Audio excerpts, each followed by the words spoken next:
On today's show, we discuss the latest in the Auston Matthews saga, Luke Schenn's UFA status. We might have some clarity on the coach as well. All that more coming up on the Locked On Leafs podcast, part of the Locked On Podcast Network. It's your team every day. You're Locked On Maple Leafs, your daily podcast on the Toronto Maple Leafs, part of the Locked On Podcast Network. Your team every day.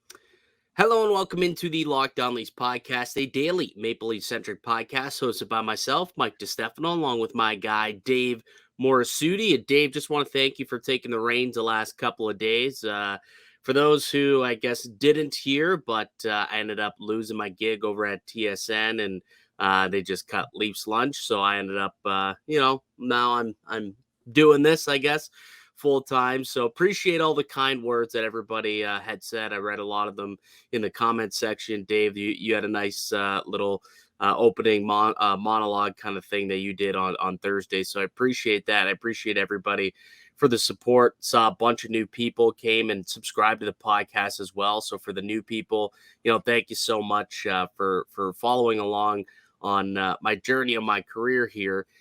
If you are new to the show, Dave and I have been doing this now for a while. I've been doing this show specifically for, what are we going on? My fourth season, I think it'll be next year. Maybe my fifth season doing the show. It was pre-pandemic, so it's been a while since I've done Locked On Leafs. Tyson Barrie was a Maple Leaf when I started doing this thing. And then David hopped on about a year ago. And it's been great, about a year and a half now, I guess. And we've been rocking ever since. So appreciate everyone for coming and joining me, I guess, on my journey and here on Locked On Leafs. We'll keep it rolling. Today we've got some updates on Auston Matthews' contract potentially, or at least where the conversation is leading to, and what we heard over the weekend. Also some rumblings over the weekend about Sheldon Keefe. So could we potentially get some clarity on the coaching situation soon? I think we will. We'll let you know what's going on there. And then Luke Schenn, reportedly not too close on an extension, but we'll hopefully those two sides can come to an agreement, because I don't know about you, Dave, but I certainly would like to see Luke Schenn back in a Maple Leaf uniform. I would very much like to see that, considering the Leafs don't have a defenseman like Luke Schenn able to step in. Like, we know Jake Muzzin is done. So the Leafs they're going to need a guy like Luke Schenn. And look, he's also a right shot defenseman. Very, very valuable commodity in today's NHL. Yeah, absolutely. So we'll get to that in a little bit, but let's start with where the meat is, man. And that's with the face of the franchise, Auston Matthews. Everyone knows his situation. He's got one more year left on his deal until he can become an unrestricted free agent. He's able to sign a contract extension on July 1st. Doesn't mean he will sign that extension on July 1st, but he is eligible. I also want to make it clear, because I've seen so many people tweeting saying, when's Auston going to sign? He can't even if they do come to an agreement, he can't even sign his deal until July 1st anyways. Also, just a little reminder that although we're talking about deals, things being close, far apart, even if something did get agreed upon between the Leafs and Auston Matthews, nothing can actually be signed and set in stone until July 1 anyway. That being said, there was a report over the weekend. Elliot Friedman, I believe maybe on Friday's 32 Thoughts, was discussing Auston Matthews and the Leafs and their affinity to try and get him signed to an 8-year contract. And it's kind of just been assumed over the last little bit here that, Matthews not interested in signing for 8 years, probably looking, in the 3 to 5 year range, which makes sense for him financially. Like, I totally get that. It allows him to kind of reset the market again in a few seasons when the cap is extremely higher than it is now. So it makes sense from a player perspective to go to the 3 to 5 year range. But the Leafs looking around the NHL and they're seeing, well, this guy took 8 years. This guy took 8 years. Pasta just took 8 years. McKinnon, McDavid, Leon, Auston. can we get you to an 8-year deal? Dave, I'm curious if you think that it's even remotely possible to convince Auston Matthews to sign an 8-year deal here in Toronto. I mean, it's always possible. Whether that's something, it depends on what's Auston Matthews' priority, right? Does he want to stay in Toronto? Does he want to make this a long-term commitment? That's something that's been, highly debated, and it would in line with what a lot of star players are doing nowadays. Nathan McKinnon signs for 8 years in Colorado. All this, Connor McDavid gave 8 years in Edmonton. A lot of the stars are giving 8 years. Kachuk, I think, signed for 8 years. He signed last year. Right. So, these guys are signing for 8 years because teams are making it known that they want to keep their stars around for a long time. It's nice to see that the Leafs aren't just going to fully, shoot down the idea of 8 years because Auston Matthews might not want, or Auston Matthews might want to reload and get a bigger contract after a shorter term deal. Leafs just did that. They just walked him into this ability to sign a bigger extension after giving him a pretty hefty contract to begin with. So it's not like Auston Matthews is in a position where he's like, I didn't make that much on my last contract and I need to make more. It's like, no, you made a pretty decent amount of change. Let's keep that rolling, and you give us the commitment. We'll give you a little bit of a pay bump, but we want to make sure there's if we're going to give you that pay bump, we need something back from you at the same time. Right. So, it sounds like Brad Treliving was in Arizona last week speaking with Auston Matthews and his agent, Judd Moldaver. It doesn't appear that figures were discussed. It was more of a getting to know each other type of phase or meeting is what's being reported. So, hopefully that went well. I believe Shane Doan was part of those meetings as well. I thought I read, and we talked about it. Maybe Shane Doan, not necessarily is he going to persuade Auston Matthews to stick around, but could he maybe help get it over the finish line, just kind of relate to him and be a way that, potentially Brad Treliving, he could relay Brad Treliving's message and his vision and what he's got cooking for the future. And maybe that's a way to get through the Matthews to try and sign here and buy in long term. So we'll see what comes of it. But it is definitely an interesting situation here with Auston Matthews. It would make a lot of sense for him to sign 3 to 5 years, like I said, financially. But I think the team wants that type of buy-in. And the other thing, too, I don't know if you saw this tweet. I just sent it to you if you want to pull it up. It was by Adam Seaborn. It was like a media I don't even know. He tweets about like the media and stuff, I guess. Yeah, like a media reporter. Yeah, like a media reporter. But so he was actually tweeted out most off-ice endorsement deals across the NHL. Mitch Marner has the most at 10. And yeah, that makes sense because I see him in every single Skip the Dishes commercial now, apparently. Brad Marchand is second with 9 endorsement deals. And then comes Auston Matthews and Connor McDavid tied in third with 7 off-ice endorsement deals. So you've got 2 Maple Leafs in the top 3, we'll say, in endorsement deals. And that makes sense. We've always talked about how, there's a lot more off-ice money available in Toronto as well, just based on this market. So that's something that players also, do consider, I would imagine, or have to consider, that when they're signing long-term in a team or in a city, that they have to also realize, okay, where's the other money available? And not just during my playing time, but also afterward. Like, how are the alumni treated? How are the alumni, how much money can they make post-career doing, random events or, skates or whatever it may be? And in Toronto, the answer is a lot of money. A lot of money could still be made. And if this guy sticks around long term, he starts breaking all these, long-lasting Maple Leafs records and becomes one of the best Leafs of all time, he'll be able to make a killing post-career as one of the best Maple Leafs to ever play, especially if they end up winning, which is very much still a possibility if Auston Matthews is still in the fold. So, there's a lot of endorsement deals currently while he's playing, but also if he sticks around longer, there'll be a lot more afterward as well. So that's another thing for Auston Matthews to kind of keep in mind when he's trying to figure out what he wants to do, how long he wants to stay.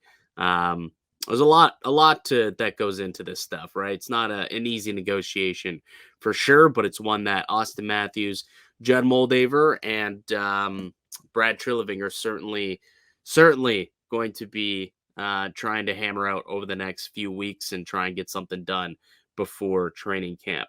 All right. On the other side, Dave, let's chat a little bit about Sheldon Keefe and what's going on with his future. Looks like he may be returning as the Maple Leafs head coach. We'll discuss that decision in a little bit. We'll also get to Luke Schenn and his UFA status. But first, let me tell you guys all about one of today's show sponsors, and it's our friends over at eBay Motors. A championship team is about each player being a perfect fit, same with their vehicle. So for parts that fit, head to eBay Motors and look for the green check. Stay in the game with eBay Guaranteed Fit, ebaymotors.com. Let's ride. eBay Guaranteed Fit only available to U.S. customers. Eligible items only. Exclusions apply. Welcome back into the Locked On Leafs podcast. I'm Mike DiStefano with Dave Morassutti. All right, Sheldon Keefe now. On to Keefe we go. So this is an interesting situation here with Sheldon Keefe. It seemed to me, and I don't want to put words in your mouth, Dave, but we've discussed this in the past. But for those who are new to the show, we've obviously went through everything that happened after the team got eliminated, then Kyle Dubas's departure, and what did that mean for Sheldon Keefe? And you and I both thought that probably meant that Sheldon was going to be on the way out. Typically, when a new general manager comes in, that probably is going to be it for the coach, and he wants to bring in his own guy. It doesn't appear to be the case here, does it, Dave? No, especially when you're getting reports that he's helping the general manager pick an assistant coach. Like, obviously, if he's going to be back, he's going to want to know who's this new guy that is going to be replacing Spencer Carberry. And I get it. I get why they're doing it. I personally think that it's not like he's been here for 1 or 2 years and you want to give him another kick at the can and another try. Like, he's been here for a while and the results haven't been here, and we've seen how much coaching has improved teams that maybe had needed a little bit of a bump to get over the hump, like Vegas. Bruce Cassidy, what he did for that team, Paul Maurice, what he did in Florida. Like, it makes me wonder what exactly do Leafs view as like the future here? Like, is the next coach someone they're not sure is available right now? Is this something that they don't want to make a hasty decision and regret it? Personally, I don't think so, but I can understand why Brad Treliving is not willing to pull this one just yet. Like, that's something as a general manager, when you make that first coaching change, it's one of the first moves that gets looked at on your record. And for Brad Treliving, he's got the benefit of not needing to make that move right away if he doesn't feel like it's totally necessary. Right, exactly. There's another year left on Sheldon Keefe's deal, so they don't have to do anything. They could just walk into that last year.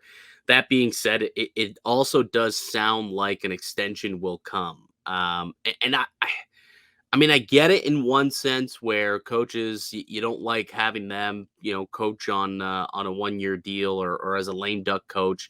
You also, you look at what just happened with Kyle Dubas. Do you want the same situation to happen here with Sheldon Keefe? I don't know if you do. So it sounds like an extension is going to end up coming here for Sheldon Keefe. We're not sure when that's going to come down, but that seems to be the likely likely scenario here for Toronto, which, I mean, if you look at Sheldon Keefe and what he's been able to do, he's been an extremely accomplished coach since he's come to Toronto. Like, he's got a 166-71 record. That's a 678 win percentage, which is best in Leafs coaching history by far. So that's impressive.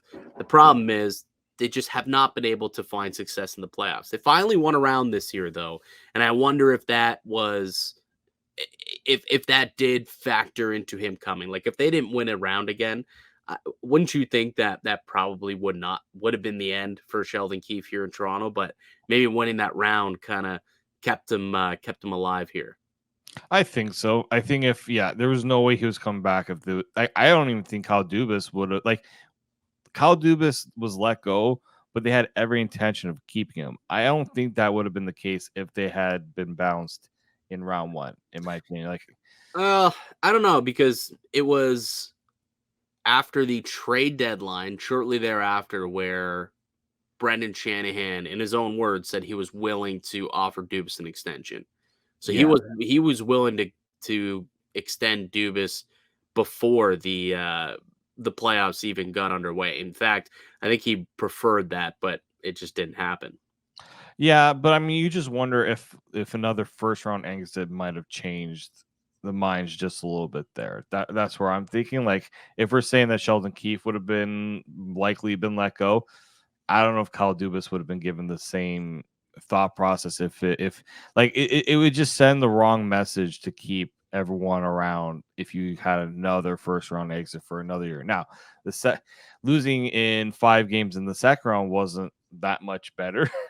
Like, it was only I would only call it a marginal improvement. And the question I have is what exactly does Brad Treliving think Sheldon Keefe can do differently? And that's really the question I have. Maybe Brad Treliving thinks with a team that he assembles, he can help Sheldon Keefe just be that much better of a coach. Maybe that's where he believes it. And that's what if you're a Leaf fan, you got to be hanging your hat on that, right? Like, there's not a whole lot of change that's coming to this team's core. So you got to hope that whatever is around the core changes enough that, that they are able to get over this hump and go on a long playoff run. We'll see what ends up happening, but it sounds like Keefe is likely to remain as head coach and get an extension. And as you mentioned, it sounds like they're speaking about trying to get Spencer Carberry replaced. He was the, kind of more of an offensive minded coach. He ended up becoming the head coach in Washington. He coached the power play this past season, past 2 seasons rather. So they'll be looking for a replacement for him. And I'll be curious to see what that replacement is. Like, will Treliving have a little bit more say in that coach coming in? Like, will it be more of an associate coach type of thing where he gets more of a senior guy in there, a veteran coach who's kind of been in the mix before, so that if things don't go well with Sheldon Keefe, he kind of has someone who he can lean on and potentially, have that bullet in the chamber type of thing, like a Kirk Muller type of guy, someone like that. I'd be curious to see who that replacement ends up being. Hopefully we get kind of a list of names that they're interested in speaking with rather shortly, so we can kind of comb through those guys. Because again, it's different than a head coach, because you're not really sure, okay, who is considered an assistant, like a future assistant coach in waiting. Do they want to go to the American League? Do they want to poach someone, elsewhere? Is there a head coach that's willing to take a demotion to be an associate coach? Just not 100% sure exactly, who is interested in that type of role. But again, it is Toronto, and a lot of people are willing to take jobs in Toronto, maybe that aren't out there. Is potentially Gabby, huh? What about potentially bringing in Bruce? There it is, to be an associate coach with Sheldon Keefe. I doubt it, but it's always a name that's been kicked around here in Leafs Nation. So, we'll probably get more clarity over the next couple of weeks as to who Spencer Carberry replacements could be, and we'll chat about it more in depth then. But on the other side, we'll take one more break. When we get back, let's chat a little bit about Luke Schenn and what's going on with his contract negotiations. So that's next. I'm Mike DiStefano with Dave Morassutti. You're listening to the Locked On Leafs podcast, part of the Locked On Podcast Network. It's your team every day. Welcome back into the Locked On Leafs podcast, your daily visits to listen for everything Leafs related. I'm Mike DiStefano with Dave Morassutti. We got new episodes coming out each weekday, Monday through Friday. So make sure that you are, stay tuned to what's going on within Leafs Nation. There's been, a lot of cuts to Leafs talk as of late. So we'll still be here. We'll be kicking around and try and bring you all of the news and information that we possibly can to keep you up to date on what's going on with your beloved Maple Leafs. And another, beloved former Maple Leaf who's, well, I guess he's still currently a Maple Leaf, I suppose. His contract doesn't technically expire until July 1st. But Luke Schenn is a player that a lot of people are hoping the Maple Leafs can bring back due to the way that he played through the postseason, got the best out of Morgan Riley.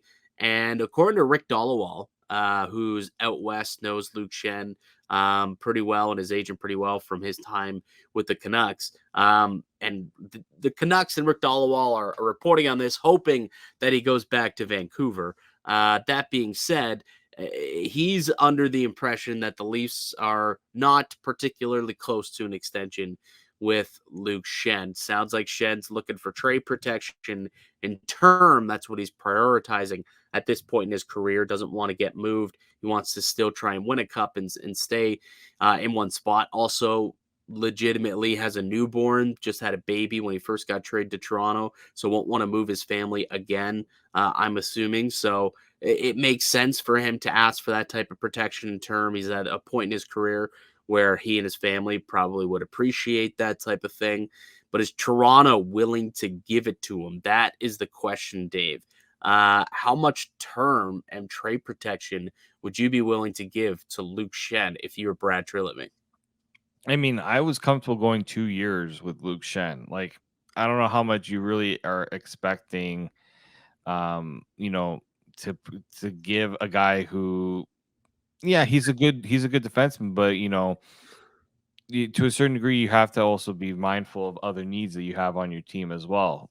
Especially, you have quite a few defensemen already signed under contract, and one defenseman I did think about throughout all this that I wonder will be used as a comparable in some ways, maybe not an exact comparable, but situation wise, is Ilya Lyubushkin, right? Came to Toronto, probably upped his value quite a bit playing in Toronto, playing in the role that he did, and he parlayed that into a 2-year, I think it was a $5.5 million deal. Yeah, he made 275. Yeah. So I'm wondering, is that what Luke Schenn is potentially looking for, considering what happened in Toronto? To me, that's quite a rich contract. Again, Lyubushkin signed as a free agent, so he took the best deal out there. And I'm just like a little younger too, a little younger, a little less tread on those tires, exactly. but Right. And so that's what I'm wondering here is like Luke Schenn's not exactly a younger defenseman. And as you just said, like I don't think he's gonna want to go to a place where he doesn't want to keep bouncing around back and forth. But at the same time, if a team is willing to offer him 2 to 3 years, he's gonna go and take it. I'm comfortable with the 2-year term. I wouldn't want to go over like 2.25 a year for Schenn. That's even if you want to make sure you get that deal done. So I just don't know what exactly Schenn is kind of looking for here, because I don't see a team offering him 3-4 years. I just don't see that. I don't know if he's that type of defenseman that you want to offer him that, because now it's totally possible. You see it all the time, free agency, but those are usually the deals you tend to regret, especially if the AAV is high. And Schenn, he plays a very simple, physical game that tends to wear down a player as the years go as the player gets older. Not right. And he's not exactly a young player, as you just mentioned.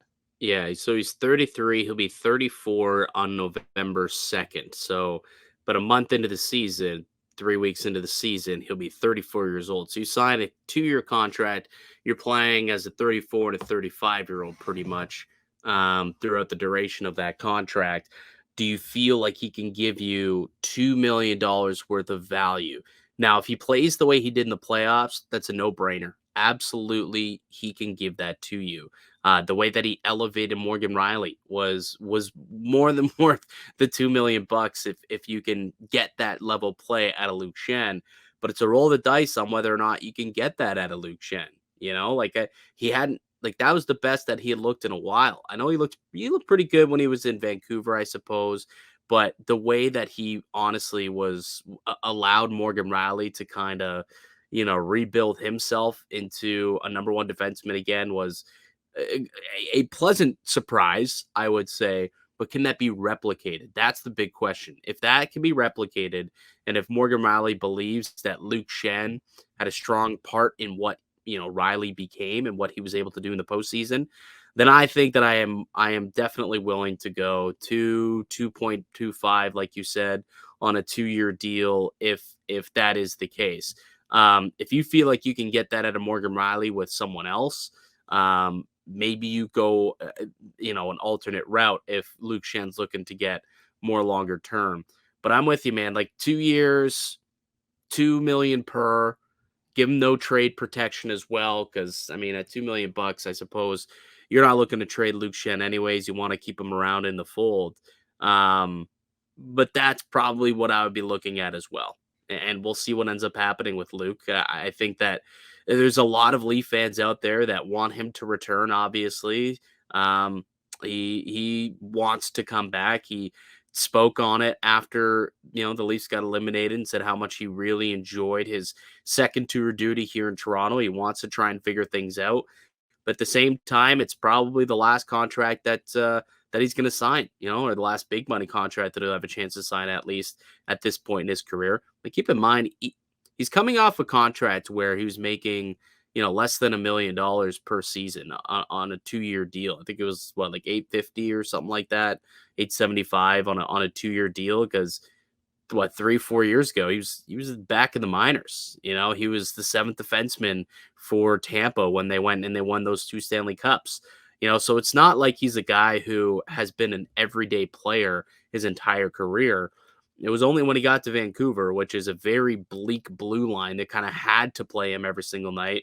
And to his credit, he took that opportunity and ran with it, became a steady, good enough defenseman, rebuilt his game in a way, just playing simple, to where the Maple Leafs saw him and said, you know what, we could use a little bit of Luke Schenn in our lineup. So they traded for him, and he became a staple come playoff time.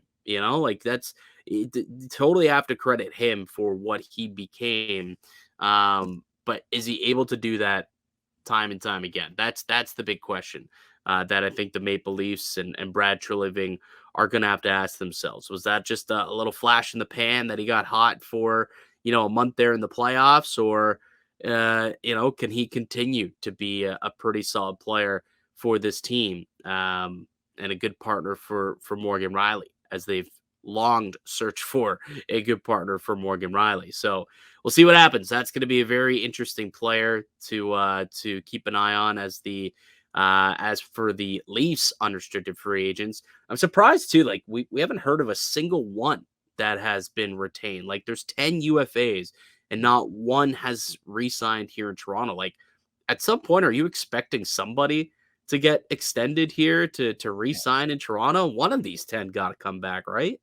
Like, I'm wondering how much evaluation is like Brad Treliving is going through right now through the current roster and players that making their list of who they want to keep, who they don't want to keep.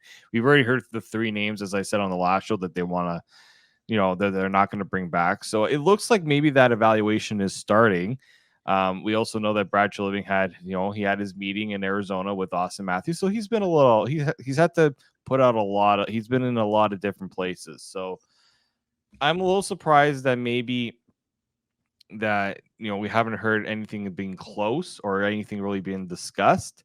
But I do expect, like with the draft not too far away and, some in free agency, free agency being July 1st, I would expect 1 or 2 names to at least be locked down potentially, especially with the forwards, because the Leafs don't have many forwards signed. Only 7 forwards that they've got signed. Like if you look at their depth chart right now, there's holes all over that bad boy. Yeah, that's why I got like Nola Chari. I'm surprised. exactly. We haven't heard much on him. I know that he would like to come back. He mentioned he likes being here in Toronto. I would think that would be a good fit. He sounds like a guy that Treliving would believe in. I thought he was great 3rd-line player for the Leafs during the playoffs, led the playoffs in hits, I think, all the way through. Like he was a battering ram, that guy. for the Maple Leafs. So he's someone up front that I think could take up a bottom six role for sure. David Camp is another potential option to circle back on and bring back on a deal if you can try and get something done. And then obviously we look into the Luke Schenns. I don't believe Ryan O'Reilly is really in the mix here to return to Toronto, barring something happening out of left field, kind of to create some more cap space for that to be the case. So, but at some point, I do think we probably should start hearing on some, UFAs that the Maple Leafs will start to retain. Do they have any interest in bringing back Eric Gustafsson? I don't know. Maybe they do. Maybe we'll hear something about that in the near future. But this is all a conversation that we have many, many weeks to get through till free agency on July 1. Well, it's not many weeks. It's like less than 2 weeks away now that I think about it. But which also makes you think that we definitely should hear very, very soon. About 9 days, 8-9 days from the draft, and then about 12 days away from free agency. So not a whole lot of time to get a lot of this stuff done. But hey, that Brad Treliving is out there working very, very hard to try and get some answers here for the future of the Toronto Maple Leafs Hockey Club. That being said, we'll try and search for some answers as well. We'll continue tomorrow, but that'll do it for us here on today's podcast. I'd like to thank you all for listening and supporting the show. You can subscribe to the Locked On Leafs podcast on all podcast platforms, also on YouTube. Receive daily Leafs content. Follow myself on Twitter at Mickey_Canuck. Follow Dave at D_Morassutti. Follow the show as well at Locked On Leafs. Go ahead, leave a like on this video, a comment on YouTube down below. Your thoughts. What would a contract extension for Luke Schenn look like? Let me know in the comment section down below. We'll be back with another episode for y'all tomorrow. But until then, keep it locked right here on Locked On Leafs.